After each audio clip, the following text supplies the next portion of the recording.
Hey everyone, welcome back. Welcome back to the Letters and Layers podcast, your award-winning podcast for all things mental health, wellness, life lessons, personal insights, books, and everything in between. This is your host, Amaka, and welcome to any new listeners. I hope you enjoy this episode. It is Tuesday, November 11th, when I am recording. How am I doing? I'm doing pretty good. It's a holiday for most people in the States. Maybe not most, but it's a federal holiday today, so many people have off. And I'm not one of them. I am not one of them. I have a full patient schedule today, but my workday does not start until early afternoon. So here I am in the morning at the 8 o'clock hour Central Time recording this for you guys. And I'm really excited for this episode. I wasn't sure after I had recorded the last episode about, maintaining friendships, which I've spoken on, quite a bit, and drinking your water. I wasn't sure what I would be talking about today, but then it kind of came to me because I watched an interview that Tracy Ellis Ross did with Emma Grede on YouTube, and she said something that sparked an idea for the podcast, and it was the fact that a lot of people that we see in the public eye in various forms of entertainment and sports and just many different facets of careers, sometimes it seems like they kind of sprung out of nowhere. Maybe they became famous overnight or well known overnight, and Tracy said something on the podcast that reminded me how long it can truly take to become a quote unquote overnight success, as you can see from the title of this episode.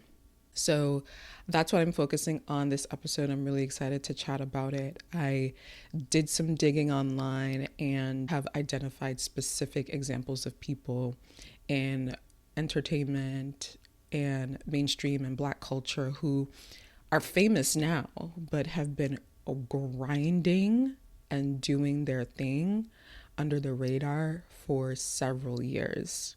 Because sometimes it can feel like these people just kind of hit the jackpot and have everything they want, but they have really been working hard for a really long time. And I'm one of those examples. I'm going to use myself as an example because I feel like the math works as far as the years are concerned. But yeah, circling back, I'm doing really well.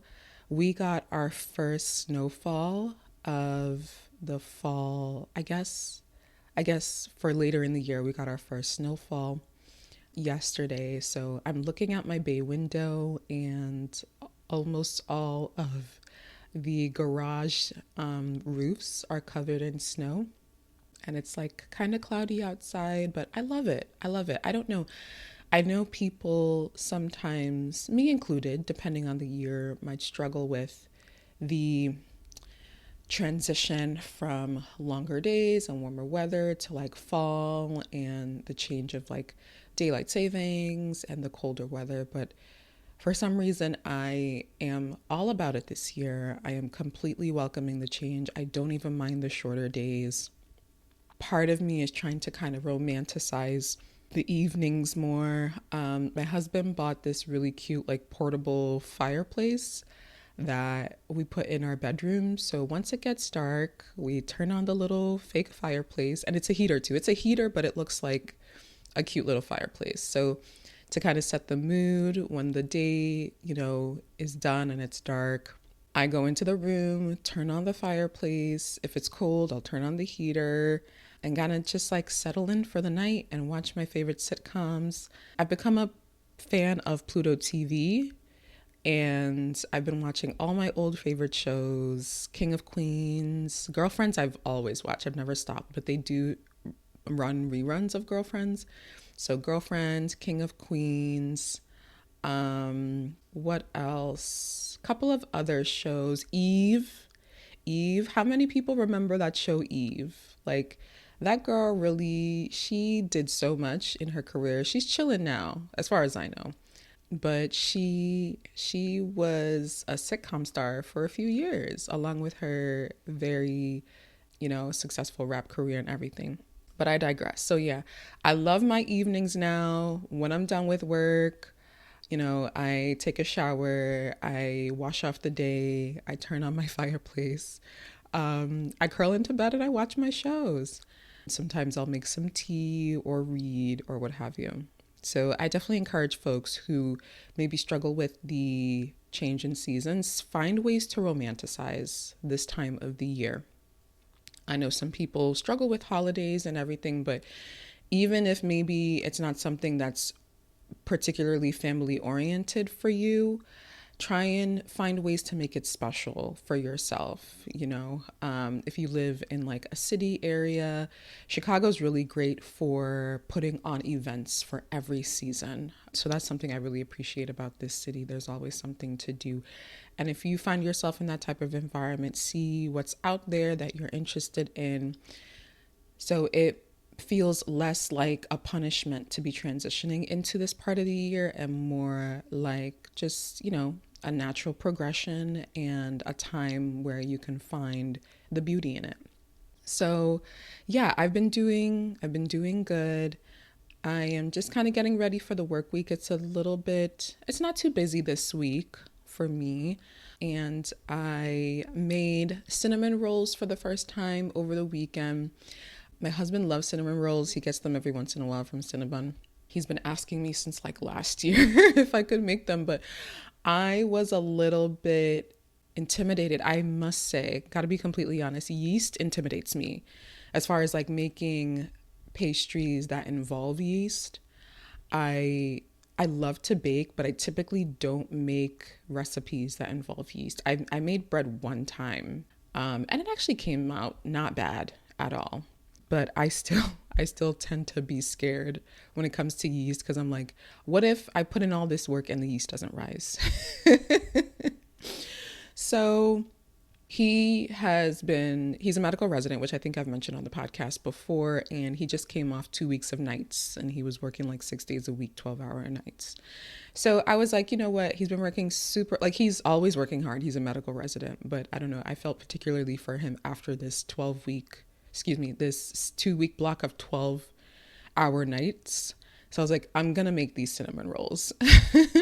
So I was researching. One thing about me, if I'm venturing into a new recipe, I'm going to watch all the YouTube videos. I'm going to read all the recipes, not all, but like, I'm going to watch a few YouTube videos. I'm going to see which recipe I like. If I land on a specific video, I'm going to watch that video over and over and over. So I found a particular cinnamon roll recipe that I liked and I watched it a few times. I made sure I had all the ingredients and yeah, it came out really well. There was at one point where I thought I had hit a hiccup because since the temperature has dropped in Chicago, our apartment was cold and we hadn't turned the heat on yet. So I was waiting for my dough to rise and it had been like 45 minutes and there was no change. So I was starting to freak out and I thought my worst fear was about to be realized, that I did all this work and the yeast is not rising. But it turns out the recipe, even though I had, the video, even though I had, watched it quite a few times, I realized that the milk that was supposed to be incorporated into the recipe, the person who was doing the recipe didn't specify if it needs to be warm milk or cold. So I put cold milk into the dough, into the flour mixture. Meanwhile, it should have been warmed up. But thankfully, that wasn't the end of the world. It just meant that the dough was going to take longer to rise. So we turned on the heat and thankfully my dough rose. And I was able to move on with the recipe. And, I spread the cinnamon butter and rolled it into a log and cut it and put it in the baking tray and let it rise again, which it did. And then I baked it. And then I made the frosting and it was delicious. I had quite a few, but I left the rest for my husband and he took one to work.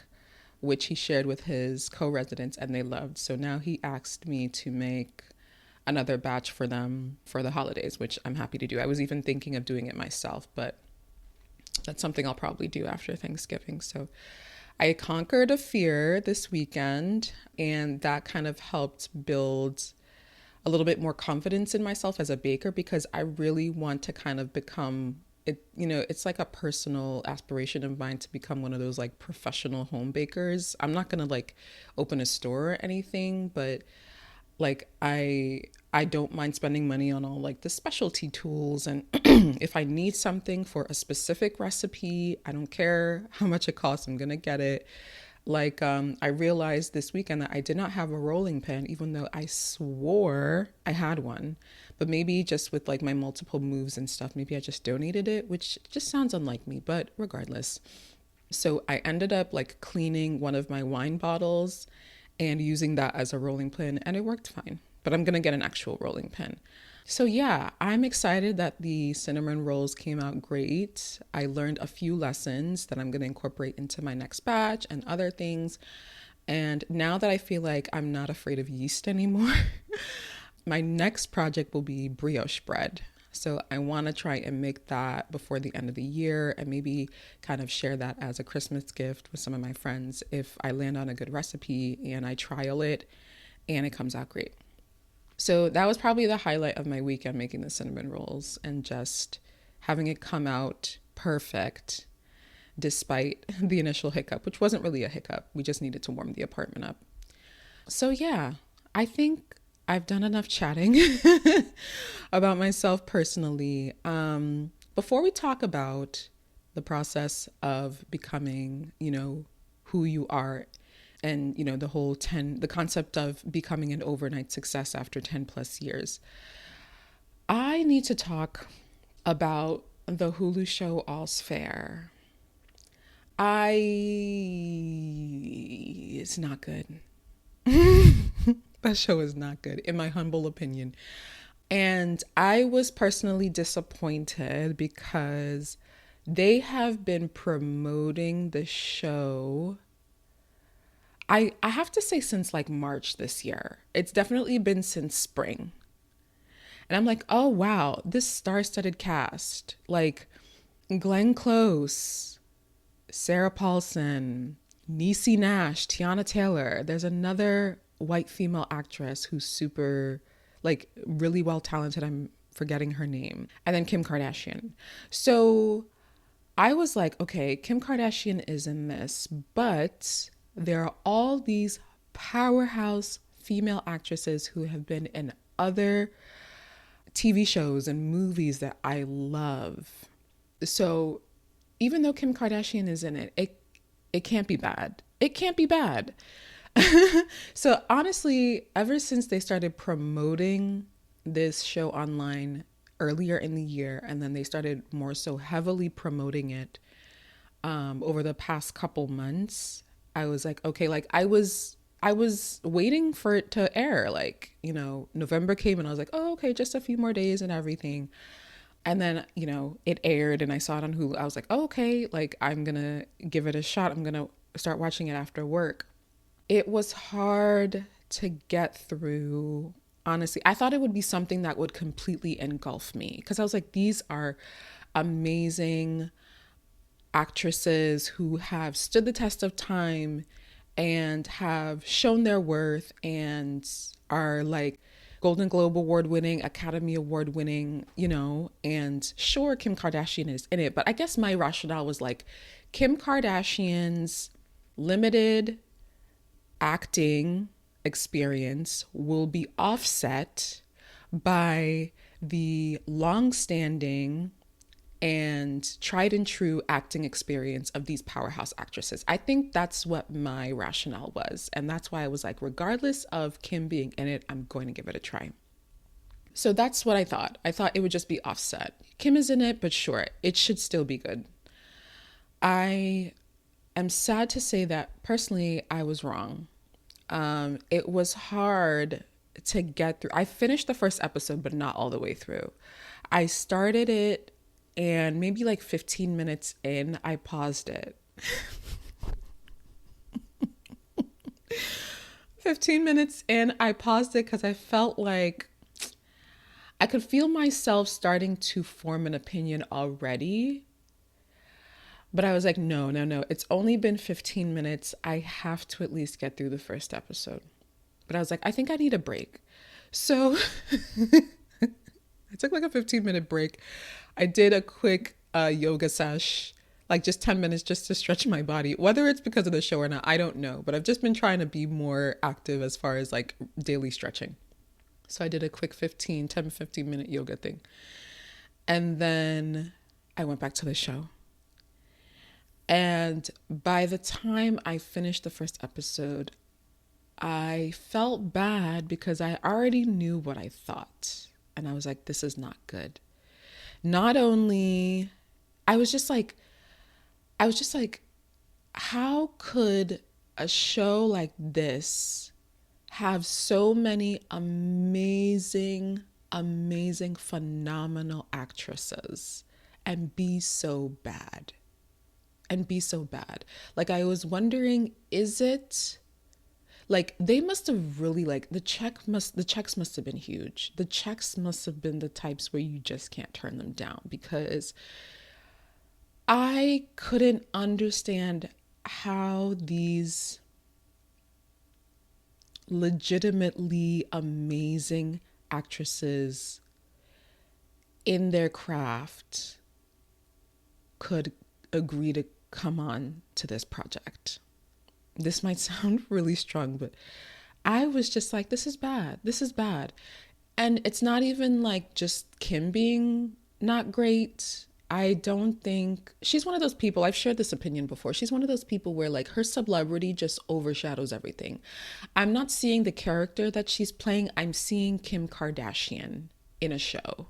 It's almost like she's making a cameo throughout the whole episode. It's like there are the actresses who are playing the characters, and then there's Kim Kardashian who is cameoing, even though she has a character with a name and a plot and everything. Yeah, I don't know. I don't know how this, I don't know how this, I can't even finish my sentence. I just was really disappointed at how not good it was. The writing is not good. The writing is not good in my opinion. I've never been a Ryan Murphy TV watcher, like American Horror Story, like the things he's done. Glee, I think he was executive producer or director or whatever. I was not part of the Glee fandom. You know, American Horror Story, I have never watched one episode. I think he produced the whole Jeffrey Dahmer thing on Netflix. I've never watched one episode. So I'm not privy to Ryan Murphy's work. But if this is an indication of what he has put out in the past, I'm not sure what the hype is around him as a director and executive producer. I really don't know. I don't get it, and I'm not trying to get it. But yeah, I got through the first episode and I was, as I keep saying, sorely disappointed. I love law shows. So like when the premise was released, this group of powerhouse women who are leaving a predominantly male firm to start their own all-female firm and represent only women. I was like, this is badass. This is badass. I am sad. I am tuned in. But it was, there wasn't really any law tussling back and forth like there is in real law shows. Like going to the court and being in front of a judge and making your case. Like, I love that stuff. But it wasn't really that. It was mostly like conference room, settlement talks, catching the husband in the act who's trying to divorce his wife but leave her with nothing type of thing. You know, kind of doing a gotcha here and there. It wasn't really the typical law show that I enjoy.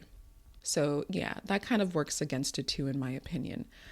The fashion in the show is great. I will give it that. And other people have said that too. Great fashion. But beyond that,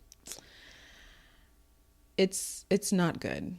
It's not good. And there are people that, you know, have said that they enjoy it. Maybe I had too high expectations. I love good TV. I love TV that kind of sucks you in, good writing, good plot, has you thinking about what happened when the episode is over type of thing. And that's not all's fair for me. I tried to start the second episode, but I was like, I'm not going to subject myself to this. There are better television shows to spend my time on. But yeah, that's my review. I had planned what I had planned to talk about on this episode, which I still plan to do. But having watched that show last week, I was like, I need to air out my grievances. I need to air out my grievances about this show somewhere. And where better than my lovely podcast? So if you still want to watch the show, watch it. This is my personal opinion. Many people agree, but we could all be wrong. I don't think we are. But if you're a fan of Glenn Close, of Sarah Paulson, of Tiana Taylor, of Niecy Nash, of Naomi Watts, I think it's Naomi Watts, the other white woman actress, watch the show. Formulate your own opinion. If you feel so inclined, let me know what you think. But yeah, I'm going to move on.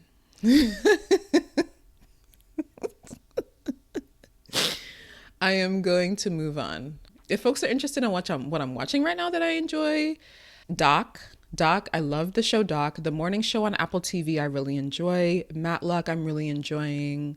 Those are probably the main 3 TV shows I'm watching right now. And then my reruns on Pluto. That's probably what's taking up most of my time. Sadly, I don't watch Grey's Anatomy anymore. I stopped like halfway through last season because it has just completely gone off the rails for me. And I know some people just, feel like it went off the rails a long time ago, but I stayed on watching religiously till about season 20, maybe like halfway through season 21. I know they're on 22 right now. And I think The Pit on HBO spoiled me because that is such a fantastic medical drama. It just makes Grey's Anatomy, especially now, just seem so not what it used to be. I'll just say that. So I need to move on. Clearly, I could talk about TV forever at this point. But yes, I wanted to highlight the concept of overnight successes and how many times it feels like people kind of come out of nowhere and they become a breakthrough musician, a breakthrough actress or actor or whoever. Meanwhile, they have been grinding behind the scenes for an average of 10 years. And after watching the interview with Tracy Ellis Ross and Emma Grede, it just reminded me of that. And I started thinking about myself and how that applies to my career thus far. And I did some digging and I wanted to share some examples too. But first, I want to pull up the interview and just highlight quickly that piece in the interview where she said that. She mentioned that she pitched for Pattern Beauty, her beauty brand, Hair and Body so far. She pitched it initially right after Girlfriends wrapped. So Girlfriends wrapped 2008. So she said within that year of Girlfriends wrapping, she pitched the first iteration of Pattern Beauty. And it was 10 plus years later that it finally got on the shelves. So let me find where she talks about that. All right, let's see here. But my first hair care brand pitch when Girlfriends finished. Oh. And you launched it when? It took 11 years to get on shelves. First 11 of all, years. We should say that story more because I say it everybody more and I will imagines say it's it like here. an overnight success. No. It took you, Tracy Ellis Ross, 10 years. 10 years. And I want to 10 be very years. clear with people. This was 10 years and nobody thought it should be coming from me. This was before celebrity brands existed. I'm the founder, so that is often different, whereas people bring somebody in.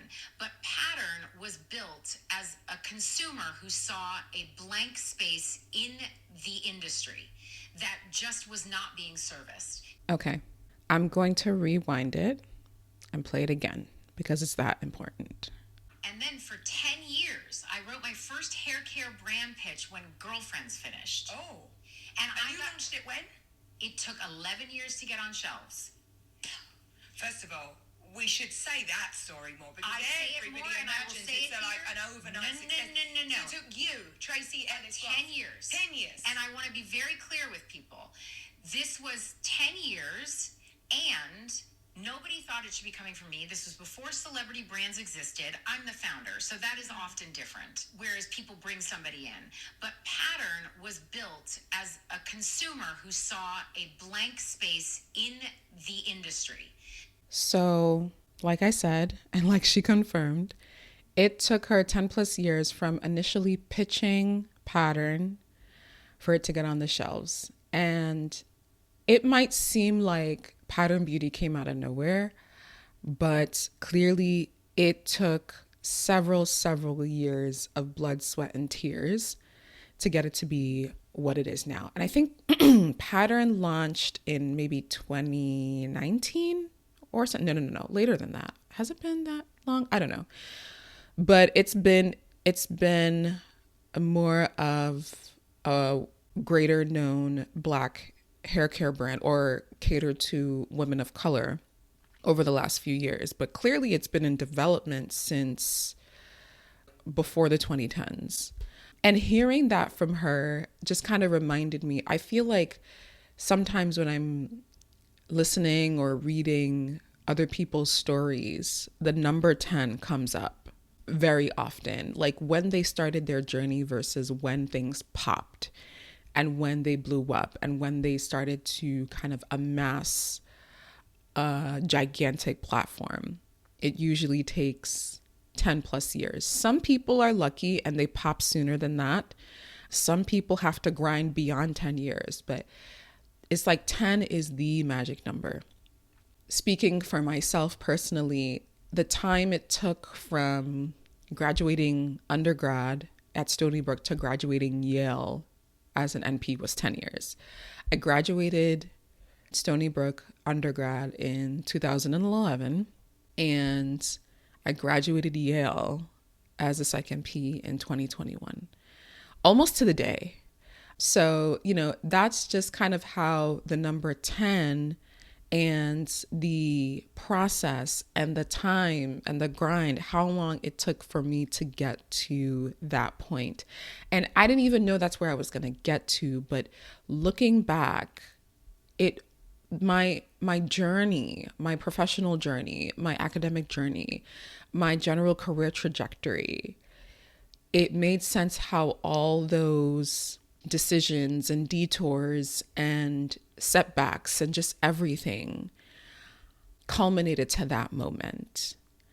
And I'm curious how things are going to, from 2021 to 2031, I'm curious where I will be in my life and how the number 10 will manifest in my career and personal life and journey. So I wanted to share myself as an example of just grinding for years. Tracy Ellis Ross, even with all the success she's had in media, even with the family she comes from, just, the access and who she is as a public persona, still had to grind for several years to make this a reality. And I wanted to give some other examples. Shonda Rhimes, who for several years dominated evening television, Thursday nights, TGIT, who remembers that, on ABC.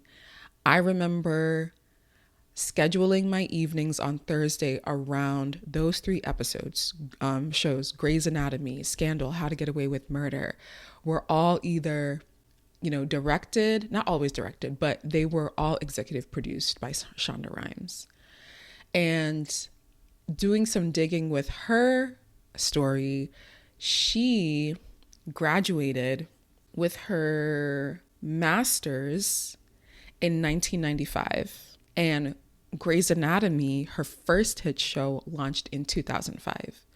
So it might seem like she kind of came onto the scene out of nowhere and became this huge executive producer powerhouse for ABC, but at least 10 years. And this is her master's. So it was probably longer, from undergrad. She went to Dartmouth College for her bachelor's. I couldn't find where she went for her master's, but she graduated around 95. And her first hit show, premiered, I believe it was January 2005. And her career as an executive producer skyrocketed from there. I also wanted to give the example of Uzo Aduba, who is my namesake. She graduated from Boston University early 2000s. It's looking like they don't give a specific year, but it's looking like maybe 2000, 2001, maybe even 2002 she graduated. As far as her early career, one of her early acting roles was translations of Dosa at the Olney Theater Center in 2003. So that was one of her early roles after college. And then Uzo came on the scene as a breakout star in Orange is the New Black in 2013. So from 2003 to 2013 is 10 years. And you can't say that she hasn't been grinding within that 10 years, because clearly she was in quite a few things. She was in that first play, and then she did a lot of theater before she broke out. She played Amphiarus in The Seven in the New York Theater Workshop. And then she portrayed Toby in Helen Edmondson's adaptation of Corn Boy in the Imperial Theater. She was part of Godspell. This is 2011 to 2012. And then she had her first television appearance as a nurse on Blue Bloods in 2012.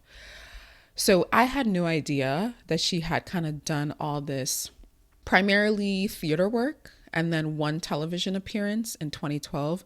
She became known as who she is, as the Uzo Aduba, by playing Crazy Eyes on Orange is the New Black, which premiered in 2013. And that is what skyrocketed her into stardom. She has since been in so many things. She started in Treatment, I believe that was on HBO, started on The Residence on Netflix, and she's been in so many other things. And she has won so many awards. She is just that talented of an actress. And she was just another example I was like that I have to mention on this podcast, because she's one of those people that was just kind of under the radar. If you knew her, you knew her. But like as far as mainstream fame, it took 10 years. It took 10 years. Another person I wanted to give an example was a Black female news anchor on CNN right now, who Abby D. Phillip. She has been a news correspondent in various iterations for a lot of different outlets, but she's been on CNN, I think, the longest, and she has her own show now. But she started in communications and media 13 years prior to landing this show. I think she's had the show for maybe a year or two. So she has also been grinding for God knows how long, and has been able to make her name for herself as a Black woman in media, in broadcasting, to the point where now she has her own anchor show on CNN. Who else? I think that might have been everybody as far as 10 years goes. I wanted to also give some honorable mentions. Because like I said, it averages 10 years. Some people, it's like 10 years on the dot. It's like they start their journey and then year 10, they pop. But I would like to kind of give a little bit of wiggle room and say an average of 10 years, because some people pop sooner, some people pop later. Sometimes it just depends on preparation, access, who you know, opportunities you get. Issa Rae, I would be remiss if I didn't mention her. She graduated Stanford in 2007, and she launched Awkward Black Girl, If You Know, You Know, on YouTube in 2011. And then Insecure on HBO launched in 2016. So from her graduating Stanford in 2007 to Insecure launching in 2016 was 9 years. Was 9 years, which is obviously as close to 10 as you can get. And Insecure was her breakout. She has since, done other television shows and executive produced other forms of media and movies, and has a hair care line and has coffee shops in LA. Like, she has branched out and created a name for herself in Black culture and mainstream culture to a degree. So I said, I have to mention her. Quinta Brunson, who is the creator and star of Abbott Elementary. From her starting at BuzzFeed to Abbott launching, I think into 2020, 2021 was about 7 years. So a shorter time frame as far as things go, but still a long time. Ayo Edebiri, she's having a breakout moment right now as far as like magazines, magazine covers, kind of culturally, she's having a moment. I think she was recently on Vogue. Her breakout role is in The Bear with Jeremy Allen White, but she started her journey 8 years prior. Let me see if I can find out when she graduated. Ayo Edebiri. Yeah, it doesn't say, it says she went to New York University, but when they start actually dating, her career is from 2014. She acted in an episode of the series Detectives in 2014 and has had some smaller roles here and there and has been a television writer too. But her breakout role was definitely in The Bear. That's where, that's what she's known for, and that's what she has started to build on.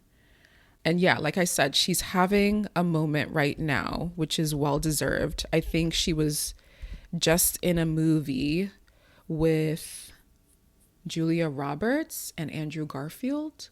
And she's just been stacking all the credits, just been acting. And like it says, she's been writing and just, I'm sure directing is in her future if she hasn't kind of like forayed into that already.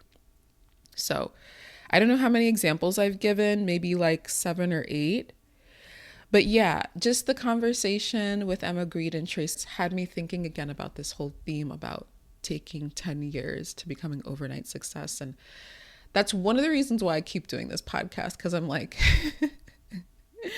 I'm at year 4 right now, but if I get to year 10 and I'm not where I hope to be, if I decided to sunset the podcast, I wouldn't feel guilty. But this is at minimum a 10-year project. And I started in 2021. So we'll see where I'm at in 2031. Maybe this will be one of those episodes that I listen to back 6 years from now, and I just have to pinch myself with where I am in my life and what I've accomplished. I hope you guys enjoyed this episode. I really enjoyed it. Talking about the subjects I talked about. If you are watching on YouTube, I hope you enjoyed. I am filming this episode. I don't know when it will go up, but I am trying to be better about my YouTube channel. I just posted my birthday vlog last week from the summer. So, there is movement there. And I do have a backlog of maybe 4 or maybe 5 now with this being filmed. Videos that I just need to get done and up. But yeah, I hope you guys enjoyed this episode.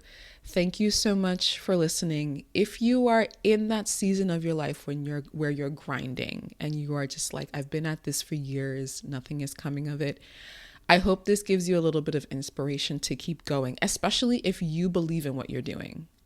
You have to believe in what you're doing. If you don't believe in what you're doing, then maybe you should pivot. Maybe you should consider something else, because if you don't believe in it, I think it's more of a waste of time, to be honest. But if you believe in what you're doing, just because you're your only cheerleader does not mean it's not worth continuing to pursue. I feel like that's the only litmus test you need to kind of assess what you're doing with. Do you believe in it? Yes. Okay, keep going. Period. Point blank. It doesn't matter if nobody else knows about it or believes in it. If you believe in it, if it gives you joy, if you have your why, keep going. Keep going. So yeah, thank you guys for listening. As always, please reach out to me, contact@thelettersandlayers.com. Please rate, please review on your preferred listening platform. Give this award-winning podcast 5 stars. Thank you guys for listening. As always, I appreciate you. And yes, I will talk to you in the next episode. Take care. Bye.